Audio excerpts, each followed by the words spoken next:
মাছের চর্বি ফেলে দেন, কিন্তু জানেন কি এই চর্বিতেই আছে ভালো ফ্যাট, ওমেগা 3 আর শক্তি।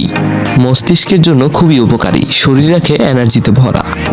আজ দেখাবো মাছের চর্বির এক অজানা রেসিপি, গরম ভাতের সাথে খেতে খুবই অসাধারণ। তো চলুন রেসিপিটি শুরু করি। প্রথমে আমি নিয়ে নিলাম 1 কাপ পরিমাণ মাছের তেল। এরপরে নিয়ে নিব 1 কাপ পরিমাণ পেঁয়াজ কুচি।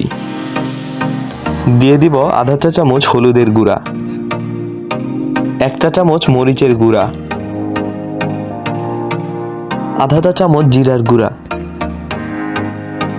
1 চা চামচ পরিমাণ ধনিয়ার গুঁড়া, 1/4 চা চামচ গরম মশলার গুঁড়া। এবার দিয়ে দিব 1 চা চামচ লবণ। এরপর দিয়ে দিব 1 টেবিল চামচ পরিমাণ কাঁচামরিচ কুচি।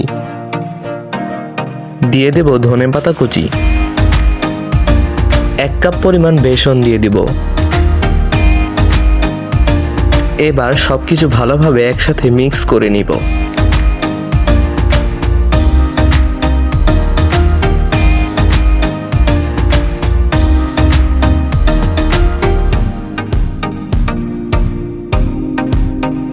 আমার মিক্স করা হয়ে গিয়েছে, এবার ভেজে নিব। চুলায় একটি ফ্রাই প্যান নিয়ে তাতে সামান্য পরিমাণ তেল নিয়ে তেল গরম করে নিব। তেল সামান্য গরম হয়ে গেলে চর্বির পাকোড়া বানিয়ে দিয়ে দিব।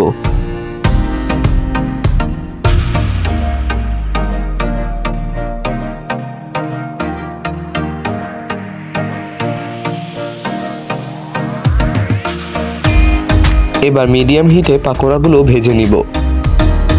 এক পাশ ভাজা হয়ে গেলে আরেক পাশ উল্টে দিব।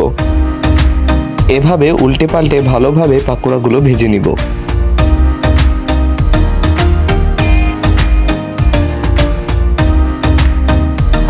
পাকোড়া ভাজা হয়ে গেলে এবার চুলা থেকে তুলে নিব।